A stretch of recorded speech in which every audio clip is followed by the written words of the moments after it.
Buenas tardes a todos. Tenemos una nueva velada en la sección esta de Hablamos de libros y autores que emitimos desde la Asociación Meteorológica Española. Me gustaría hoy dar la bienvenida a José Miguel Viñas. José Miguel Viñas es ampliamente conocido y resulta difícil hacer una introducción de él que haga justicia a todos sus campos de actividad. Empezaré diciendo que es físico y trabaja como meteorólogo en Meteorred, es consultor de la Organización Meteorológica Mundial, pero sobre todo es conocido por su faceta de comunicador de temas meteorológicos y climatológicos. Tiene una amplia experiencia como divulgador en estos temas. Es bastante o es muy todoterreno.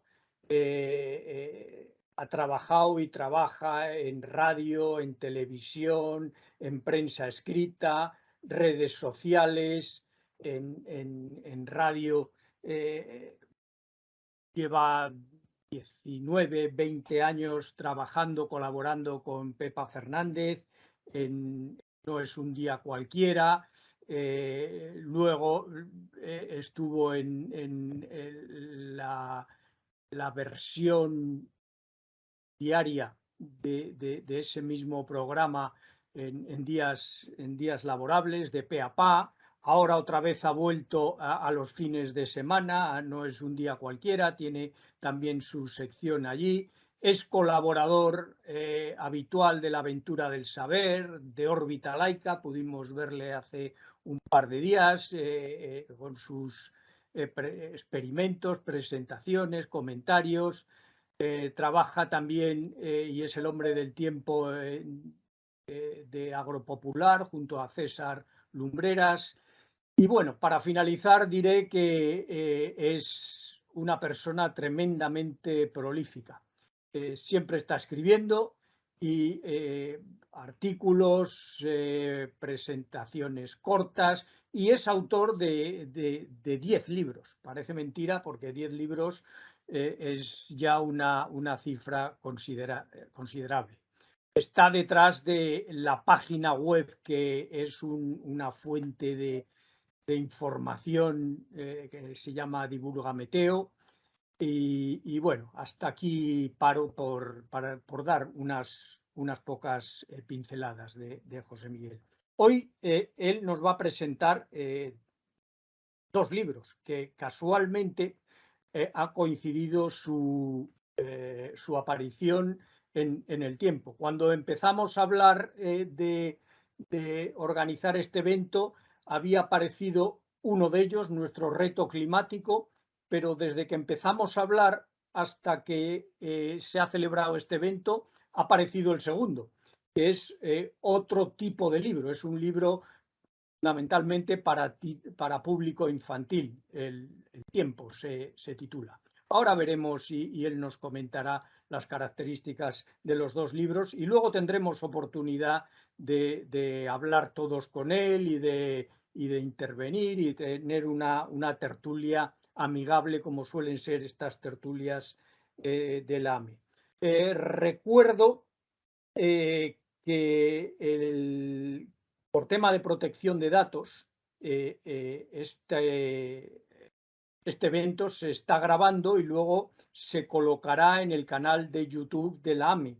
Si alguien no quiere que aparezca su cara o no quiere que se oiga su voz, pues a la hora de intervenir puede hacerlo a través del chat.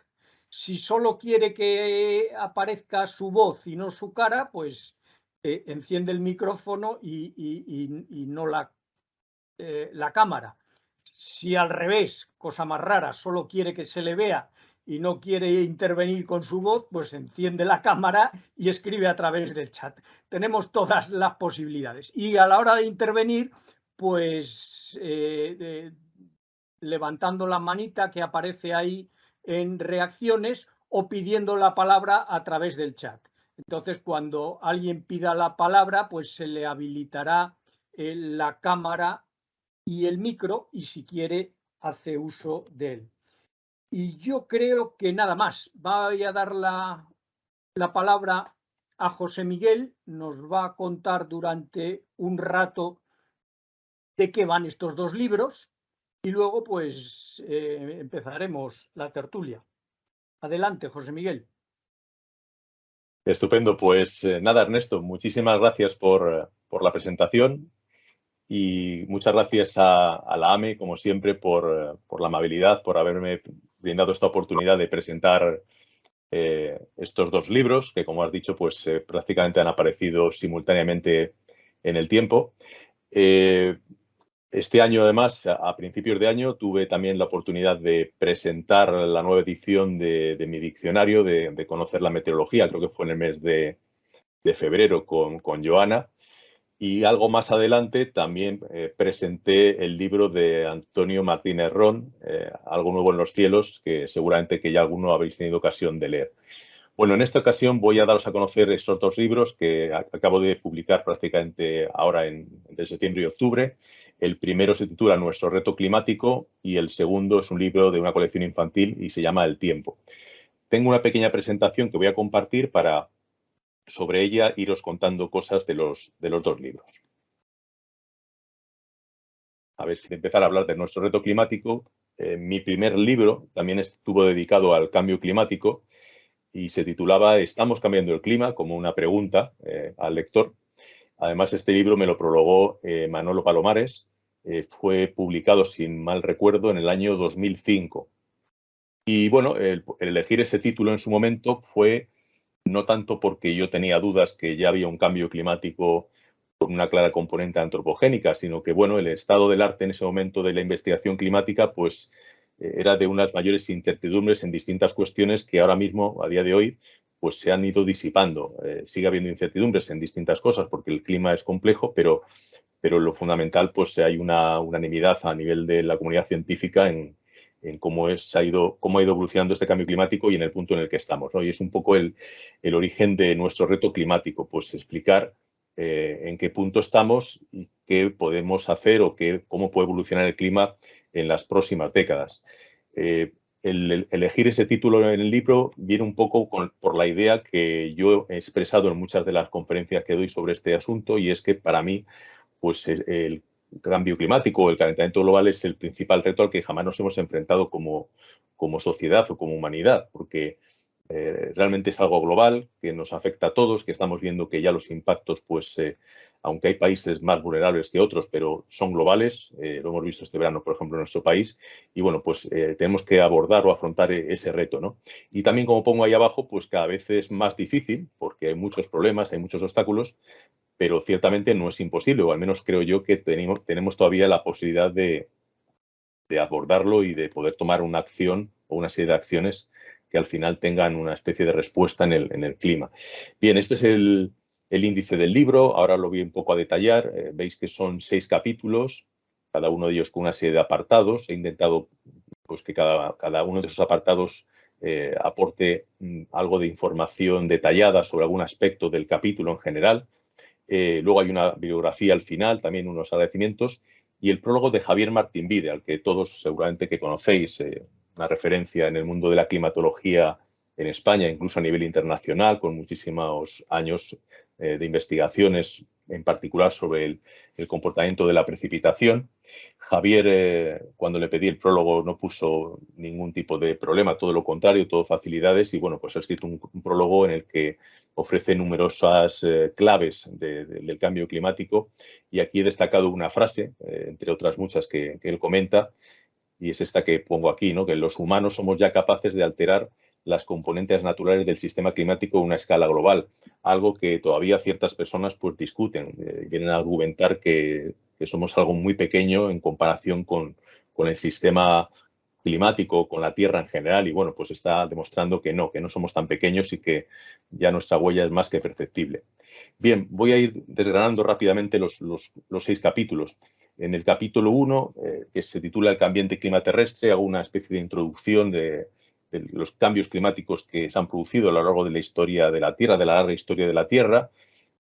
Por fijar ideas, pues hay periodos incluso bastante más cálidos que el actual, otros más fríos. Preciso que ahora mismo estamos en una era glacial, aunque suene algo sorprendente, porque en la Tierra de momento hay casquetes polares, cosa que no ha ocurrido en otras épocas del pasado geológico de la Tierra.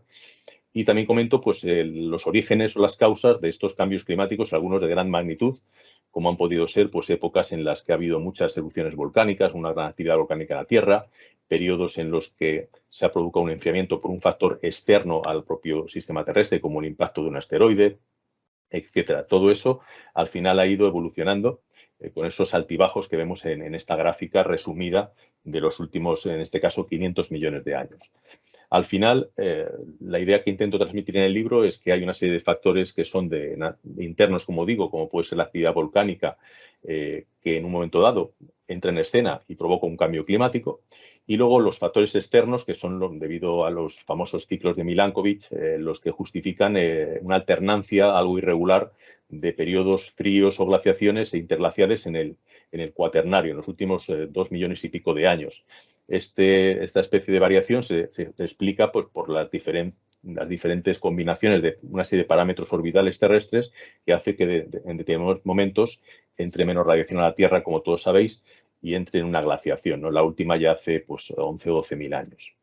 Bien, una vez explicado esto y explicado también la influencia que tiene el clima en nuestra propia evolución, me centro ya en el cambio climático actual y en sus singularidades. Y por citar 3 de ellas, pues por un lado, claramente, los niveles que está alcanzando el CO2, que en gran parte pues, los hemos ido nosotros emitiendo a la atmósfera por nuestras actividades. Esa sería una primera singularidad. Tendríamos que remontarnos muy atrás, tirando de testigos de hielo, por ejemplo, de registros paleoclimáticos, para encontrar una atmósfera terrestre con un contenido tan elevado de ese gas de efecto invernadero. Por otro lado, el comportamiento que está teniendo la temperatura, en el que ya se están encadenando constantemente las anomalías cálidas a escala mensual y anual. Entonces, ahora ya cada año nuevo, cada mes nuevo, no desconocemos o no sabemos si va a ser frío o cálido.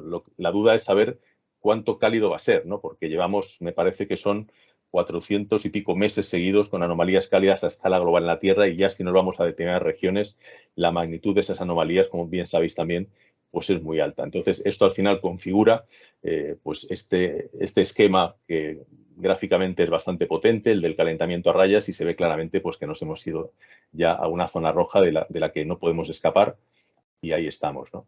Y otra de las singularidades que comento es, esto era una animación, lo veis estático, pues la velocidad realmente es algo que llama la atención, lo rápido que está evolucionando el clima, esa subida de la temperatura y los impactos asociados a ella. Y esa velocidad, pues también lo comento en el libro, pues implica dificultades de adaptación, porque esos cambios climáticos que veíamos en la primera gráfica, algunos de ellos han ocurrido en periodos de miles de años, pero ahora estamos ya hablando de un cambio que en apenas un siglo ya es manifiestamente observable, y que de aquí a otro siglo o un poco más, pues si se cumplen ciertas predicciones climáticas, tendrá una magnitud similar a esos cambios climáticos tan antiguos que se han producido, pero en miles de años, no en apenas un par de siglos, ¿no? Lo cual, pues, lógicamente que es inquietante, cuanto menos.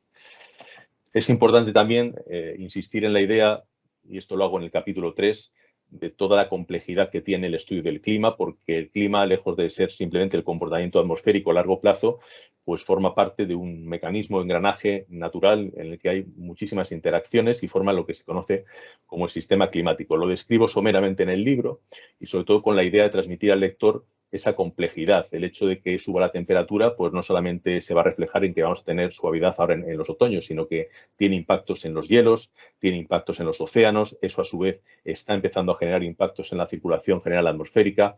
En definitiva, todas estas intercorrelaciones introducen complejidad a la evolución que pueda tener el clima, aunque las proyecciones en ese sentido son bastante claras, al menos de aquí a final de siglo. A eso dedico el 5º capítulo. Lo he llamado Proyecciones y escenarios del clima futuro. Y una de las cosas que le comenté a mi editor cuando me ofreció la posibilidad de hacer este libro, que fue justo antes de la pandemia, era que sería oportuno esperar a que el IPCC publicara su 6º informe, que, como sabéis, ha visto ya la luz en su totalidad justamente este año 2022. la pandemia frenó un poco el horizonte que había para publicar el sexto informe, que era a lo largo de 2020 y principios de 2021, y al final pues ha sido en 2022 cuando ha visto la luz. Y bueno, en el libro pues recojo en distintos capítulos, no solamente en este, algunos de los datos principales o más llamativos del citado sexto informe, ¿no?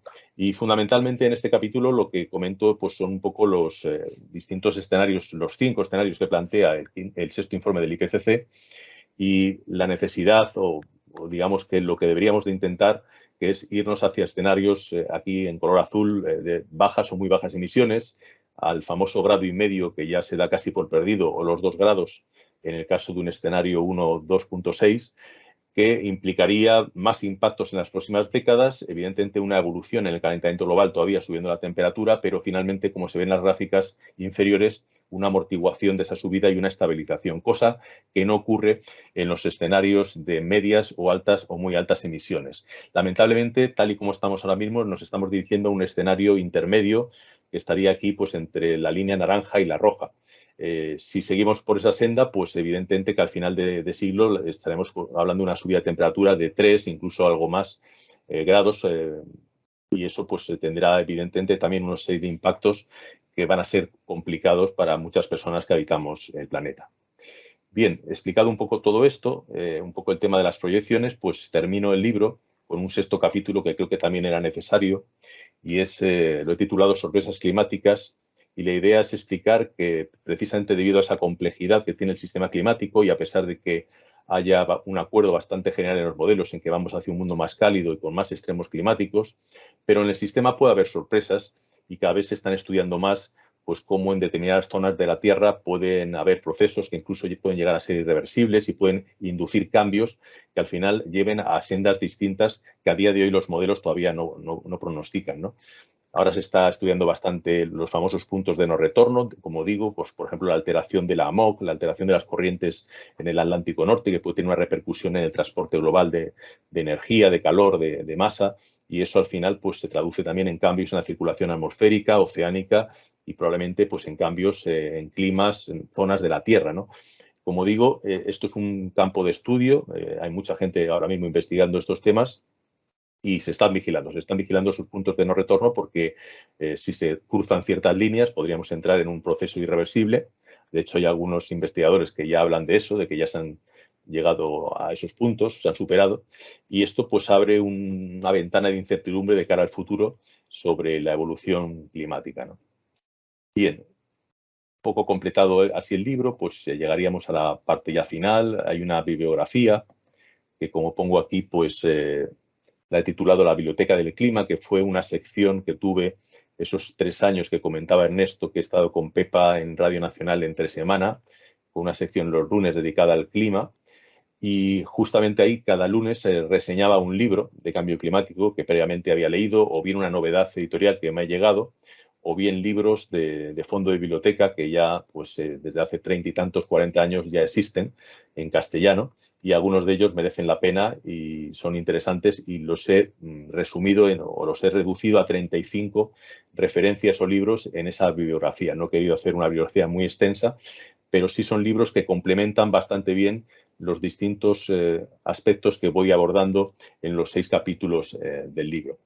Aquí, bueno, os pongo una cosa un poco anecdótica, simpática. En el libro hago un par de guiños como pongo aquí, para los cinéfilos.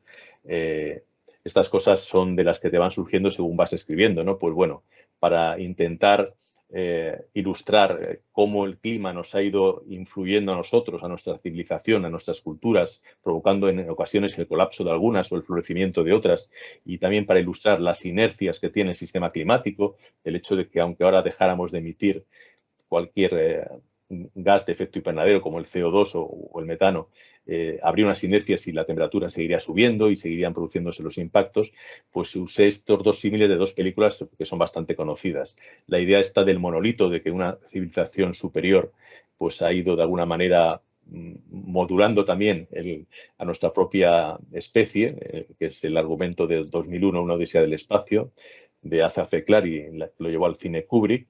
Y la película y la escena en particular de la película muy conocida de los hermanos Marx en el oeste, con esa máquina de tren que tiene que llegar a la hora a un sitio, y entonces pues Groucho Marx pide a sus hermanos que le traigan toda la madera posible y van descuartizando el tren hasta que finalmente sale de los raíles y el tren sigue, ¿no?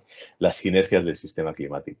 Y de hecho es curioso porque en algunas charlas he utilizado este símil de una película para explicar la diferencia de tiempo y clima, que fue algo que en su día leí en uno de sus libros a Javier Martín Bide, el prologuista del libro, ¿no? Pues la idea es tan sencilla como que si vemos de una película solo un fotograma, pues no nos podemos, no podemos entender o hacernos una idea de qué va la película, ¿no? Pues el fotograma sería el instante, el tiempo atmosférico en un momento dado, y el conjunto de todos esos fotogramas conforman finalmente la película, o en este caso el clima. Y bien, y por terminar, comento una singularidad de este libro, antes de ya pasar al infantil, también con unas cuantas pinceladas, y es que vi oportuno intercalar a lo largo del texto una serie de colaboraciones, de textos que pedía personas muy diversas, precisamente por mi actividad, pues tengo la posibilidad, la oportunidad de conocer no solo a personas que trabajan, que se dedican al tema de la meteorología o el clima, a nuestro ámbito, sino gente pues, que tiene actividades múltiples y diversas. Y bueno, pues aquí he puesto solamente 8 de las 39 personas. Entre ellas está, por cierto, Ernesto, a quien te agradezco mucho tu aportación, pero bueno, está la viceministra Teresa Rivera, está Jorge Orcina, climatólogo también muy conocido por todos vosotros, Sebastián Álvaro, el explorador, el aventurero, que ha viajado por muchas zonas polares, la Antártida, el Ártico, montañas, los 8000 y conoce mucho el mundo del hielo y la nieve. Me gustó mucho la aportación que hizo. Ángel Rivera, para mí un referente absoluto de la meteorología aquí en España. Joaquín Araujo, compañero también de radio y de muchas otras cosas, naturalista también muy reconocido.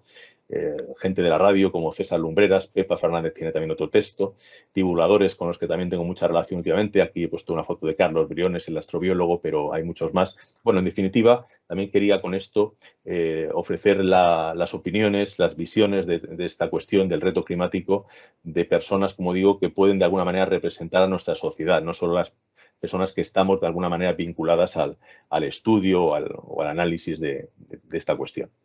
Bien, y ahora por seguir un poco con el libro infantil, este sería la portada. Y bueno, pues como veis es un libro, como todos los libros destinados a público infantil, que tiene dibujos, caricaturas. Es, como pongo aquí, mi primera incursión en el mundo infantil juvenil, porque digamos que está destinado a lectores a partir de 8 años. De 8, yo creo que bastante hacia adelante. De hecho, es un libro que puede despertar incluso la curiosidad por el tiempo y por la meteorología en personas que tengan más edad, pero que no hayan tenido a lo mejor la oportunidad antes de cruzarse con un libro de meteorología que les explique muchos conceptos, que es lo que he intentado hacer aquí, aunque de una manera pues simpática y divertida y destinada, como digo, a jóvenes lectores.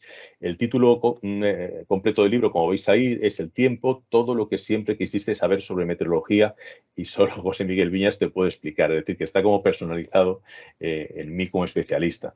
Bueno, ¿cómo he llegado a ese libro? Pues fijaros, otros libros me han llevado a él.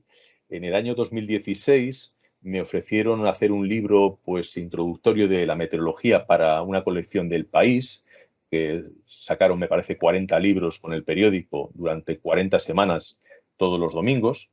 Ese libro fue el germen del libro que publiqué el año pasado con Shackleton Books, titulado El tiempo, todo lo que te gustaría saber sobre los fenómenos meteorológicos, que es una versión revisada, y no solo revisada, sino ampliada, del universo meteorológico del libro de 2016.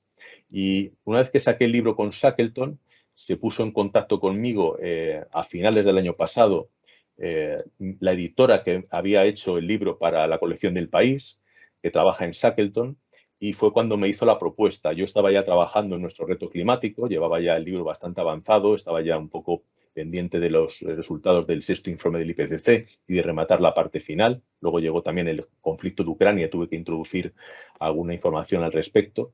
Y bueno, pues el estar haciendo un libro que te propongan otro, pues en principio es algo complejo, ¿no? Sobre todo porque yo tengo una actividad, como ha dicho Ernesto, pues en muchos sitios. Pero bueno, vi que podía ser factible el poder compaginar las dos cosas. La manera de escribir un libro para niños es diferente, no es un libro lineal como puede ser nuestro reto climático, que está estructurado en capítulos y tienes que ir avanzando en el texto, sino que es un libro que, como vais a ver ahora con un par de ejemplos, pues está plagado con pequeños textos, con curiosidades, y era un poco tener todo eso en la cabeza, ponerte en la cabeza de un chaval de 10 años, de 12 años, e intentar hacer algo pues, que le resulte motivador y que le despierte la curiosidad. Y bueno, pues de ahí surge este libro, el del tiempo para los niños. Aquí tengo, para que veáis un poco el índice. Y bueno, aquí hay también una cosa singular en este libro. Pertenece a una colección, esto no lo he comentado, que justo arranca con el libro del tiempo, se llama Ciencia perruna y curiosidad gatuna, porque ahí veis que los dos personajes que van a ir apareciendo en la colección son ese perro y ese gato. Y luego pues está el especialista, que en este caso, pues en este primer libro de Cada tiempo me ha tocado a mí, ¿no? Los dibujos son de dos hermanos dibujantes que han hecho ya bastante trabajo de caricaturas, que son los hermanos Gallego Bros. Son unos dibujos que vais a ver ahora también, algunas páginas que voy a compartir que son como muy amables, te invitan a leer el libro. Y aquí en la parte de la derecha tengo el esquema del libro, el índice. Y bueno, pues veis que he intentado hacer capítulos cortos, claro, ahora vais a ver un poco la estructura que tiene, de 2 páginas o de 4 como mucho, tocando pues los temas que pueden, digamos, que darle a un chaval una idea bastante general de qué es la meteorología o de qué es lo importante, ¿no? Pues la máquina atmosférica, para explicar cómo funciona la circulación atmosférica, la propia atmósfera, algo que cualquier libro que contiene algo de meteorología tiene. Un capítulo dedicado a la contaminación atmosférica también es importante, la lluvia, las nubes, el arco iris, los huracanes, las tormentas, el aire, la propia naturaleza del aire, borrascas y anticiclones, la nieve, frío y calor, el viento, la predicción del tiempo, la capa de ozono, tiempo y clima y el calentamiento global. Era obligado también aprovechar esta oportunidad para hablar un poco a los chavales, a los jóvenes lectores de un tema como el que abordo ya con detalle en el otro libro que os he contado. Veis que también hay intercalado ahí un construye tu termómetro, construye tu pluviómetro, construye tu barómetro. Son 3 páginas en las que explico con cosas que se puede encontrar uno en casa, cómo construirse esos instrumentos así en modo casero, que puede ser también muy motivador para un crío, pues no solamente saber qué es la presión atmosférica, sino tener un aparatito que él pueda hacer fácilmente y que le pueda ir dando la información de si la presión sube, baja, etcétera, ¿no? Bien, como digo, cada capítulo está normalmente formado por 2 páginas. Esta sería la doble página de la nieve. Y bueno, pues ahí veis que hay como 5 o 6 apartados. Algunas cosas son curiosidades, otras voy un poco al concepto. Por ejemplo, hay una pregunta ahí que pone ¿cómo se forma la nieve? Pues explico un poco el proceso de formación explicado para que un crío, un chaval de esas edades que os he dicho, pues lo pueda entender. Digo, por ejemplo, que el manto resultante de nieve está lleno de huecos de aire igualito que un queso de Gruyère. Pues un ejemplo para que un chaval se haga una idea de que la nieve está llena de huecos, ¿no? Tiene mucho aire contenido adentro. O la estructura hexagonal, pues ahí por eso hablo del panal de nieve, hago una relación con un panal de abejas, ¿no? Con esa forma de hexágonos. La historia del retratista de la nieve, que también es conocida dentro del ámbito de la meteorología, esta persona en Estados Unidos que estuvo toda su vida fotografiando estrellitas de nieve. La curiosidad de la nieve rosa, explicada también ahí brevemente, un dato curioso de una gran nevada un año en una zona de Estados Unidos. Bueno, como veis es un conjunto de curiosidades, preguntas con respuestas cortas y concisas para que el chaval, pues en este caso, se haga una idea general de la nieve y pueda tener luego interés por saber más cosas sobre ella, ¿no? Ahora os he puesto también otra de las tormentas, que en este caso son 4 páginas, y veis que es un poco la misma estructura. En este caso también los dibujos van cambiando. Aquí hay un dibujo a doble página de los hermanos Gallego. Bueno, pues cómo se forman las tormentas, los truenos, calcular la distancia de la tormenta, la llegada de la tormenta que empiezas a percibir. Y en la segunda página, pues el famoso experimento de la cometa, qué son los rayos en bola, una historia muy curiosa de un hombre que en Estados Unidos, un guarda forestal que recibe muchos impactos de rayos, cuántos rayos caen en la Tierra. Bueno, pues curiosidades, datos, conformando un poco eso. Y finalmente, lo que os decía, pues las páginas de los experimentos. Y aquí os he puesto la doble página donde explico cómo construir un termómetro fácil en tu casa, con cosas como pues una botella de plástico, plastilina, cinta adhesiva, un rotulador, etcétera, o el pluviómetro. Y luego hay otro del barómetro. Y esta doble página y termino, pues la del calentamiento global. Pues claro, no puedo aquí extenderme mucho, he editado lo importante, ¿no? Pues qué son los gases de efecto invernadero. La famosa gráfica que os he puesto antes del libro de Hawking, pues explicada a los niños, que estamos ahora en la zona roja, que las temperaturas son cada vez más altas, los extremos que cada vez son mayores en el clima, las olas de calor, la huella de carbono, bueno, cosas que están un poco relacionadas con el tema. Y esto era un poco lo que os quería contar. Así que aquí dejo la presentación. Siento no haberla podido poner a toda pantalla y que la hayáis visto bien, pero bueno, espero que sí que se haya podido ver un poco la idea. Y nada, quedo un poco pendiente de algunas preguntas que me queráis hacer. Muchas gracias. Muchas gracias, José Miguel, como siempre, ameno y comunicando información. Yo, antes de dar la palabra a los participantes, quería plantearte una curiosidad que tengo. Este libro, como dices, tiene la singularidad de que has incluido colaboraciones de personas no solo que conocen o están metidas por su profesión en el tema del cambio climático, sino también de otros perfiles de la sociedad civil. ¿Cómo has organizado el libro? ¿Has partido de las contribuciones y luego has montado el esquema del libro teniendo en cuenta las contribuciones? ¿O tenías ya muy desarrollado el esquema del libro y has intentado encajar las contribuciones en función de dónde iban mejor o se adaptaban mejor en el esquema general del libro? Es una curiosidad que la verdad que me ha llamado la atención, la idea esta de pedir contribuciones y luego intentar armar un libro con esas contribuciones, que por otra parte son muy variadas y que ofrecen perspectivas muy distintas. Sí, bueno, pues el libro sí que tenía yo ya el esquema previo antes de empezar a trabajar en él, es decir, que ese esquema se lo presenté a mi editor y bueno, pues digamos que ya estaba consensuado, ¿no? Pues esa estructura de los 6 capítulos, ha habido ahí pequeñas variaciones en los apartados, pero digamos que ese esquema estaba hecho. Una vez que ya me puse con él, pues fue cuando tuve esta idea, ¿no? Digo, bueno, yo creo que sería interesante, pues, ¿por qué no pedir un texto, pues, a ti, por ejemplo, a Ernesto, a gente que sé que trabaja en esto, pero ir un poco más allá y pedir contribuciones a gente, pues, como, por ejemplo, pues hay un músico, hay un cocinero, hay un artista, gente que, digamos que es ajena totalmente a este mundo.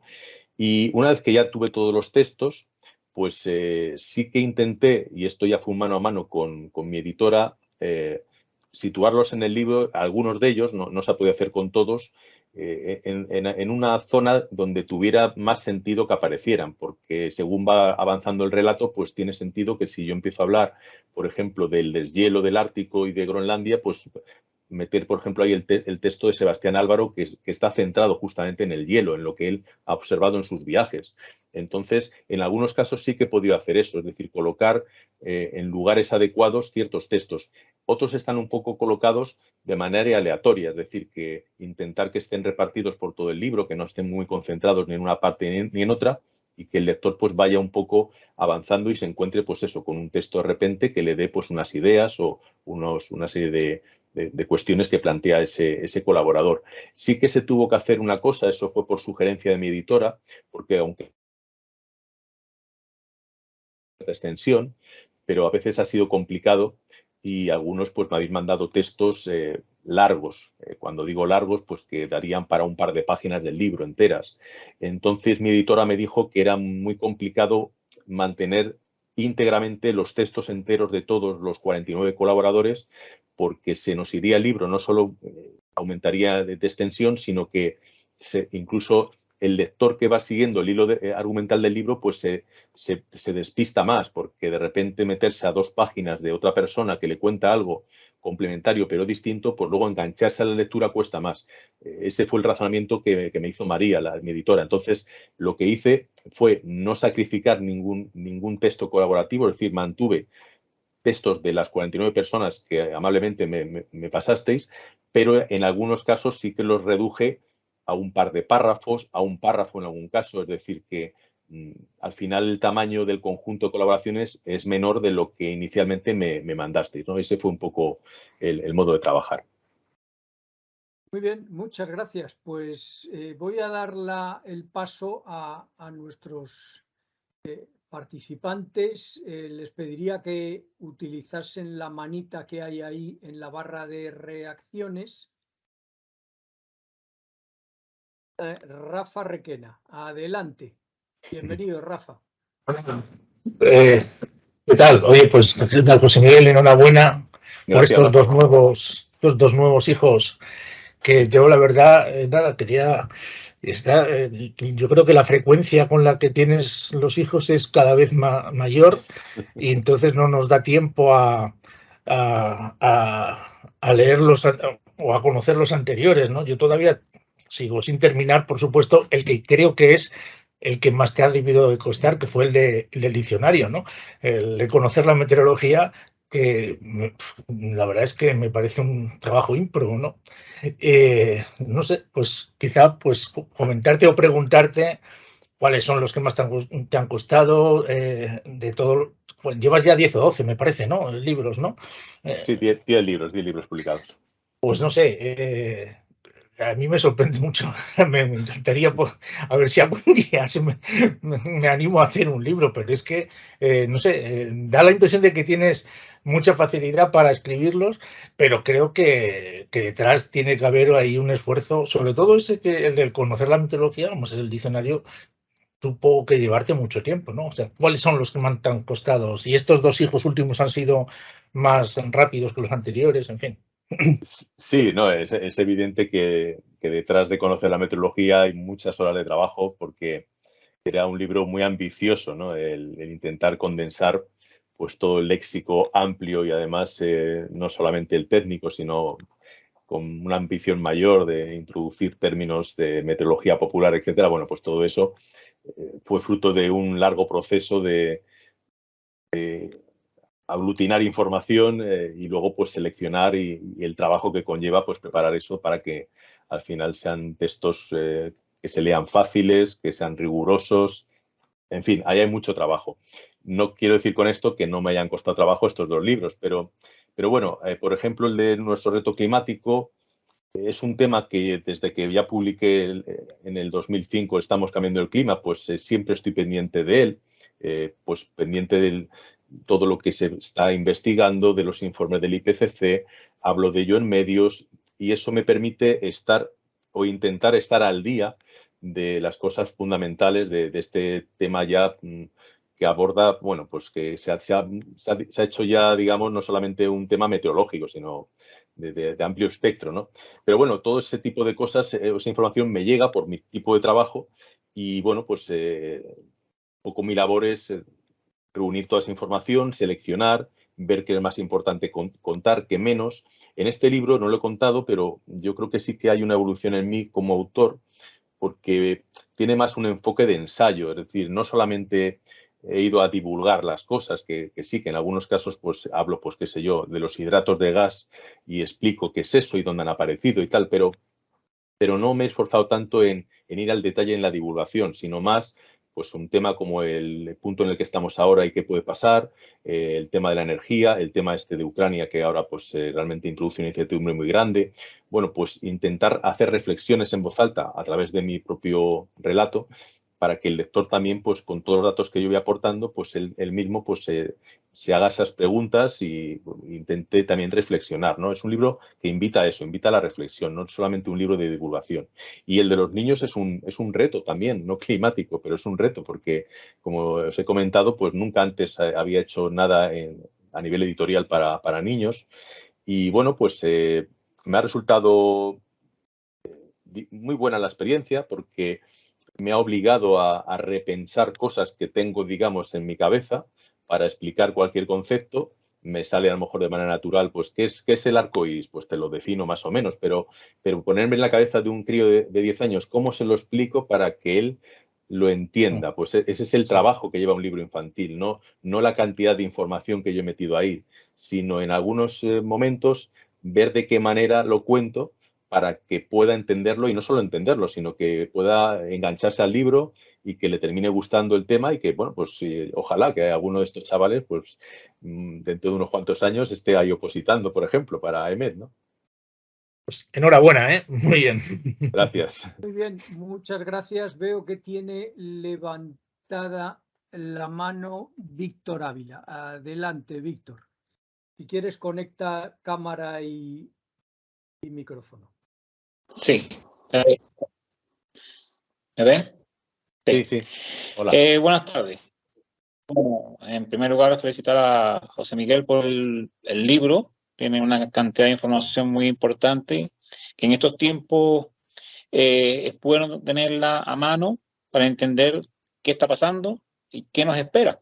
Y ahí está mi gran problema de que nos quedan supuestamente 30 años para llegar a lo que nos hemos propuesto, al 2050.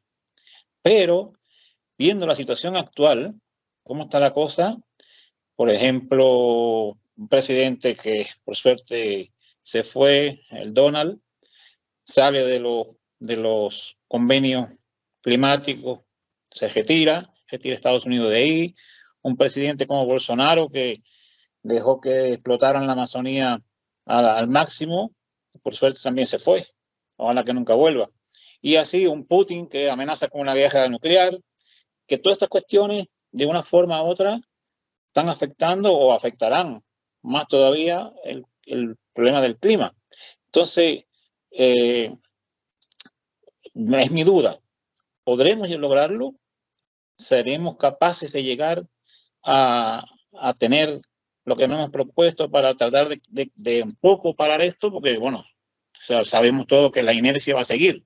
Aunque cortemos, hay una inercia que va a seguir cambiándolo. Pero pensemos en nuestros nietos, en nuestros bisnietos, ¿qué les esperará? Y bueno, en el segundo libro es muy bueno, porque así nuestros futuros ciudadanos dentro de 20, 30 años tendrán, si pudieran leer este libro, para los niños que se puedan alimentar y conocer toda esta información, sería fabuloso. Así que enhorabuena por el segundo libro. Y bueno, ese es mi comentario. Muchas gracias, Víctor. Bueno, yo creo que una de las claves para afrontar el reto climático, vamos a llamarlo así, es justamente la educación.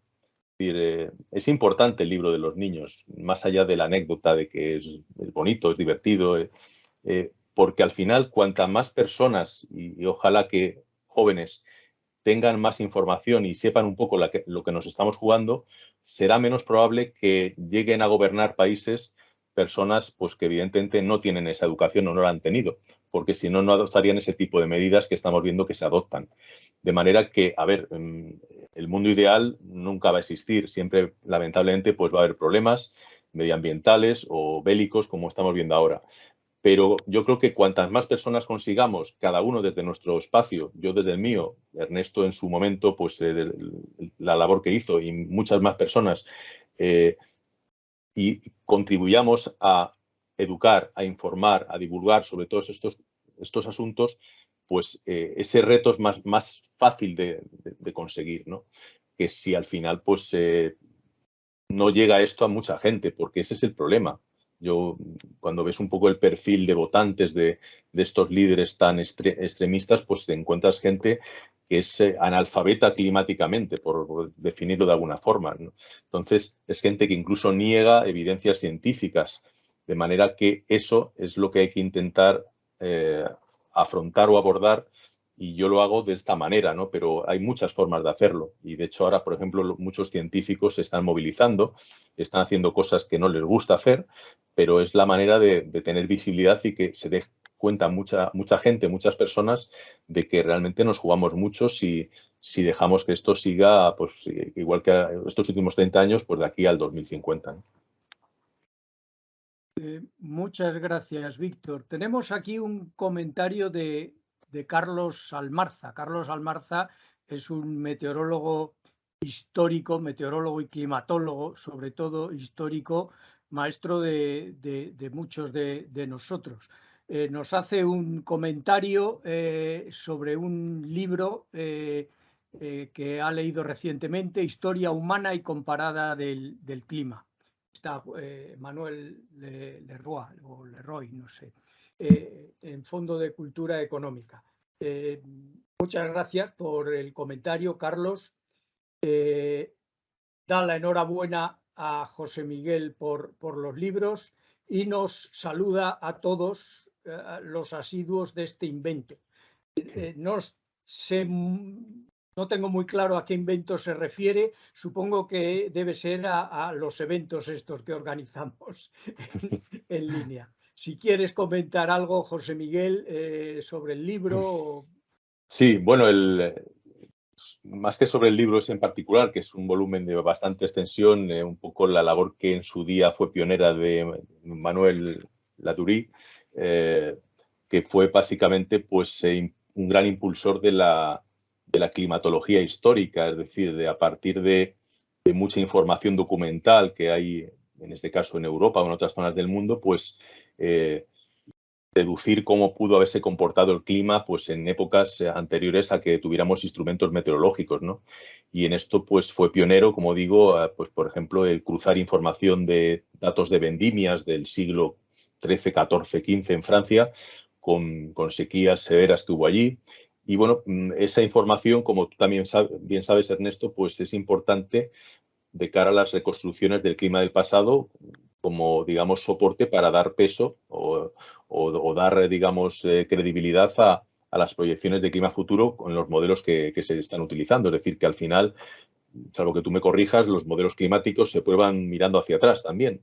Y cuanta más información tengamos del pasado, y esa información de tipo climatológica es válida, pues más datos tenemos para saber si un modelo funciona bien proyectándolo hacia el futuro, ¿no? Desde ese punto de vista es importante la labor que hizo este climatólogo.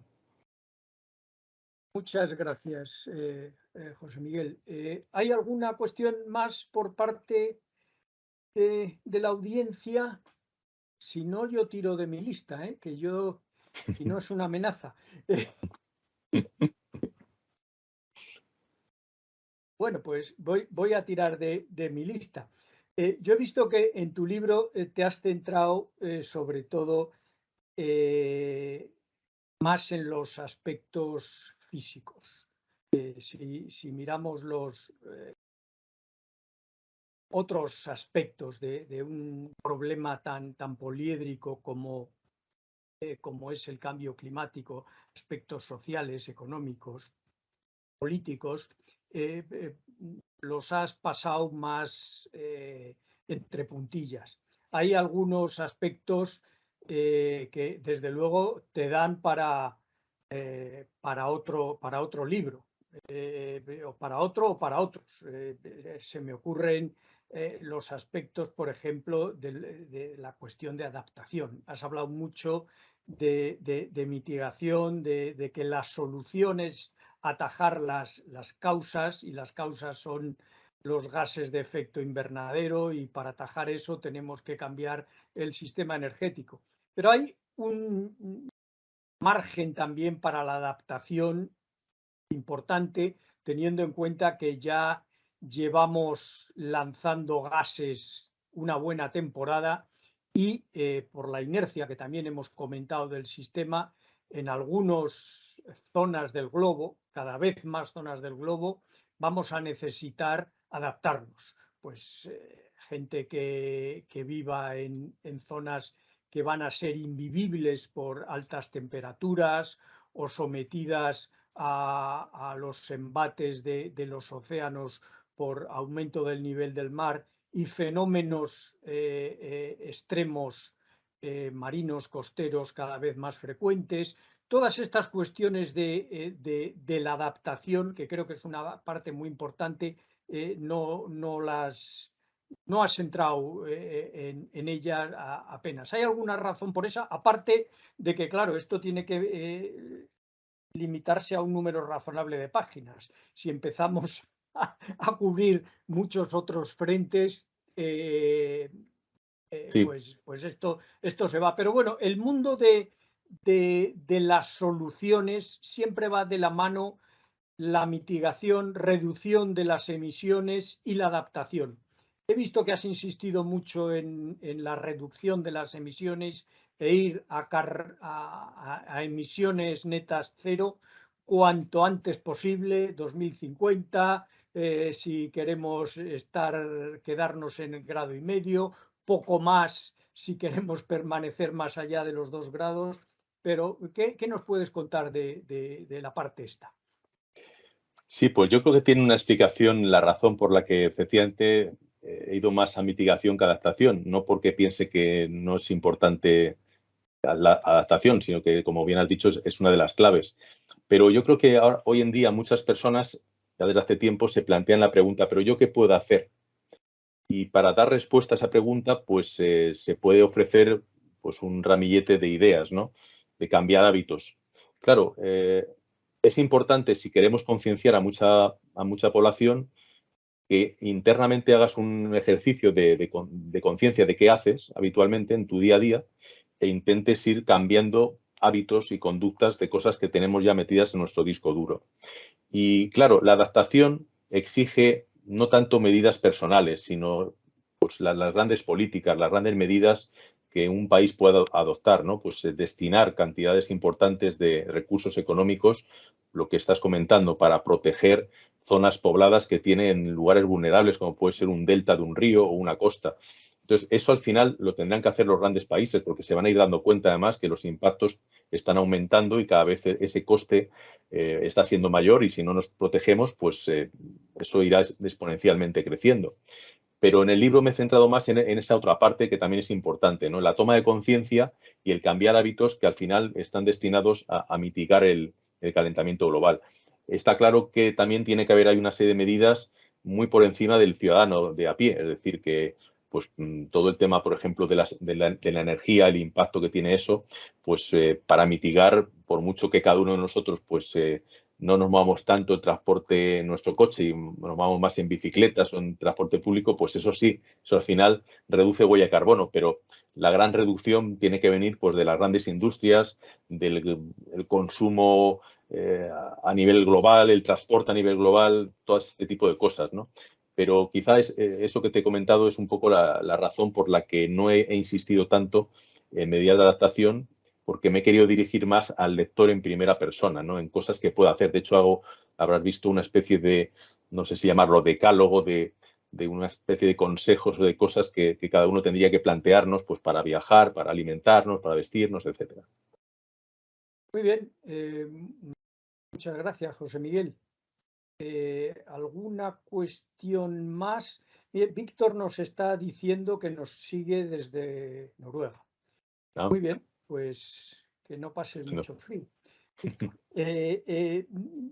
Si no hay nada más, voy a plantearte una última cuestión que tiene que ver con otros aspectos no menos apasionantes y que por otra parte saltan mucho continuamente en los medios de comunicación y que mucha gente se pregunta. El tema de las negociaciones. ¿Por qué son tan difíciles las negociaciones? Llevamos negociando desde el año 92. Llevamos 30 años negociando. En 30 años, en la primera mitad del siglo, habíamos pasado una guerra mundial, una posguerra, una segunda guerra mundial, otra segunda posguerra. Anda, que no pasan cosas en 30 años y aquí llevamos 30 años negociando. Son muy difíciles porque es un tema realmente complejo. Los aspectos éticos, económicos, de justicia, hacen que esto sea una tarea absolutamente ingente. Todos estos temas los has tocado muy marginalmente. ¿También ha sido intencionado? Bueno, no, lo que pasa es que es complicado. Realmente, yo, por ejemplo, cada vez me planteo más si esta fórmula de las cumbres del clima multitudinarias, anuales, pues tiene recorrido o hay que replantearse todo y ver un poco otra manera de afrontar las negociaciones, porque está claro que sí que ha habido algún avance en alguna, pero bueno, inmediatamente pues cambia un gobierno de un país grande y se viene todo abajo. Entonces, y aparte que también pues se critica y con razón, ¿no? Pues que estas cumbres mueven a muchas personas en aviones y tal, y tienen también un impacto que se puede cuantificar, ¿no? A nivel de emisiones. Y claro, es una contradicción, ¿no? Estamos intentando justamente lo contrario, mitigar y adaptarnos y la cumbre no es el mejor ejemplo de eso, ¿no? Entonces, quizás ahí tendría que haber probablemente hecho una reflexión un poco extendida de todo esto que estamos hablando. Pero sí, yo creo que, y quizá esta COP27 que tenemos ahora ya a las puertas, pues sea el punto de inflexión. Yo no espero gran cosa de ella por el contexto mundial que hay ahora mismo. Y quizá a partir de aquí pues se replantee un poco otra manera de hacer ese tipo de cumbres, pues quizá no anuales y no globales, sino pues regionales y con una frecuencia menor. Yo creo que al final se tendría que intentar estar constantemente negociando cosas, no esperar un año siguiente y ya en el último momento, ya casi tomando carrerilla, pues aportando allí informes de última hora para negociar, ¿no? Incluso ya está todo como un poco forzado para las fechas en las que ya se sabe que va a haber la COP, ¿no? Entonces, sí, esto requiere, digamos, un ejercicio de reflexión, porque ya empieza a haber, yo creo, muchas voces críticas sobre si esta es la fórmula realmente que nos va a ir dando la solución al problema, ¿no? Yo creo que quizás se tenga que plantear, sí. Muy bien, pues muchas gracias. Vamos ya a terminar. Yo tengo que decir que a mí el libro me ha gustado mucho. Me lo leí de un tirón un fin de semana, incluso tomando notas y subrayando. Creo que es un libro muy recomendable. Se lo recomiendo a cualquiera que se acerque a mí a introducirse en estos temas. Y nada más, solo preguntarte si tienes, y con esto termino, intención de continuar, porque has trazado la línea con publicaciones para público infantil y juvenil. Claro, has presentado el tiempo, pero claro, tienes ahí un par de páginas referente al cambio climático que te puede dar lugar a tirar por ahí, y otro libro, una página o dos o pocas páginas referentes al mundo de la predicción que tú conoces bien y que también te daría para más. ¿Qué planes tienes por hablar un poco de la parte esta en la que no nos hemos centrado tanto? Bueno, realmente como ha sido un ofrecimiento, no ha sido una iniciativa mía el querer hacer el libro infantil, pues bueno, yo lo he intentado hacer lo mejor posible. No lo sé, la verdad. No sé si dará para seguir un poco lo que dices tú, pues ya haciendo algo más especializado de un tema en concreto que es importante, como puede ser el propio calentamiento global, y hacer algo solamente de ese tema, pero destinado a ese público infantil. Pero bueno, yo en cualquier caso estoy abierto a ese tipo de proyectos editoriales y en la medida en mis posibilidades, pues seguiré un poco trabajando en todo esto que hago de la divulgación, como decías tú, pues en muchos canales distintos, y los libros son uno más, una forma más de dar a conocer estos temas. Muy bien, pues muchas gracias, y con esto terminamos. Doy las gracias también a todos los participantes. Ya sabéis que estará el vídeo disponible a partir de mañana en el canal de YouTube de la AME. Y nada más, hasta la próxima. Muchas gracias. Pues nada, lo mismo, muchas gracias a vosotros por la invitación y seguiremos ahí en contacto con la asociación. Gracias, Ernesto. Adiós. Gracias.